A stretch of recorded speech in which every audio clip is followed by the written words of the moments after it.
ডিএর দাবিতে কর্মবিরতি।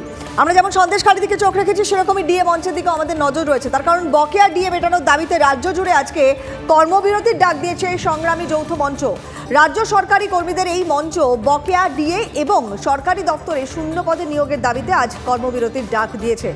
আহ্বায়ক ভাস্কর ঘোষ তিনি বলছেন যে সংগঠনের সদস্যরা আজকে বিকেল 5টা পর্যন্তই কর্মবিরতি পালন করবেন। সরাসরি এই মুহূর্তে আপনাদেরকে নিয়ে যাব মঞ্চে, সেখানকার ছবি আপনাদের সামনে তুলে ধরবো। আপনাদের আরও একবার জানিয়ে রাখি, বকেয়া ডিএ মেটানোর দাবিতে আজকে রাজ্য জুড়ে কর্মবিরতির ডাক দিয়েছে সংগ্রামী যৌথ মঞ্চ এবং তার আগে থেকেই পূর্ব ঘোষিত তাদের এই কর্মসূচি বিকেল 5টা পর্যন্ত তাদের এই কর্মসূচি চলবে। রাজ্য সরকারি কর্মীদের এই মঞ্চ বকেয়া ডিএ এবং সরকারি দপ্তরে শূন্য পদে নিয়োগের দাবিতে কর্মবিরতির ডাক দিয়েছে। সংগঠনের আহ্বায়ক ভাস্কর ঘোষ তিনি বলেছেন যে আজকে বিকেল 5টা পর্যন্ত সংগঠনের সদস্যরা তারা কর্মবিরতি পালন করবেন। কিন্তু সত্যি সত্যি লাভের লাভ কতটা হবে? তারা তো লাগাতার আন্দোলনে রয়েছেন, আজকে কর্মবিরতির ডাক দিয়েছেন। বাজেটে 4% দিয়ে বাড়ার ঘোষণা করার কথা ইতিমধ্যে মমতা বন্দ্যোপাধ্যায় বলেছেন, কিন্তু তারপরও ফারাকটা অনেকটা রয়ে যাচ্ছে। কি বলছেন এই মুহূর্তে মঞ্চ সংগ্রামী যৌথ মঞ্চে আমাদের কর্মী সোমা দাস রয়েছেন, সরাসরি সোমার কাছেই যাই। সোমা, হ্যাঁ দেখো, তুমি যেটা বলছিলে যে বারে বারে কিন্তু তারা অনশন করেছেন, আন্দোলন করেছেন, কিন্তু তাদের যে দাবি রয়েছে বকেয়া মহার্ঘ ভাতা এবং স্বচ্ছ নিয়োগ, সেটা কিন্তু এখনো পর্যন্ত হচ্ছে না বলেই কিন্তু তারা বলছেন। কিন্তু তারা তাদের আন্দোলন কিন্তু চালিয়ে যাচ্ছেন। আজ কর্মবিরতি পালন করা হচ্ছে, সকাল 10টা থেকে 5টা পর্যন্ত সরকারি অফিসগুলোতে কর্মবিরতি পালন করা হচ্ছে।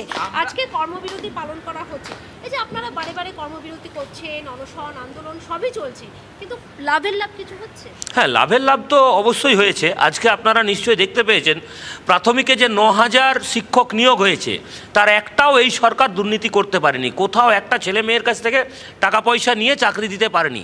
এটা আমাদের লড়াইয়ের ফসল। কারণ আমরা দাবি করেছি পশ্চিমবঙ্গের আগামী যে প্রজন্ম তারা যাতে স্বচ্ছভাবে নিয়োগটা পায়, তার জন্য কিন্তু এই লড়াই। সেটা পূর্ণ হয়েছে কিছুটা। সাথে আমাদের যখন আমরা এই অবস্থান শুরু করি, পশ্চিমবঙ্গের কর্মচারীদের ডিএ ছিল 3%। এই লড়াইয়ের ফলে আজকের ডেটে এখন 11 আছে, আবার 10 আছে, 4 ঘোষণা করেছে।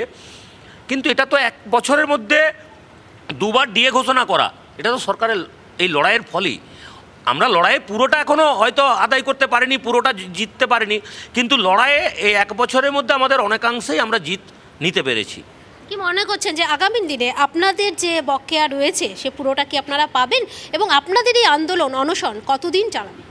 দেখুন, অনশন চলছে, তার কারণ হচ্ছে মাননীয়া আমাদের দাবিগুলো সঠিকভাবে পূরণ করছে না। তার কারণ হচ্ছে এখনও বহু দপ্তর আছে, সরকারি জায়গা আছে যেখানে কিনা লক্ষ লক্ষ শূন্য পদ রয়েছে, সেখানে হচ্ছে কন্ট্রাকচুয়াল বেসের চাকরি করছে।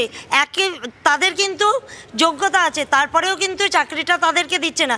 সেই চাকরির দাবিতেও কিন্তু আমাদের এই অনশন মঞ্চটা চলছে, অবস্থানটা চলছে।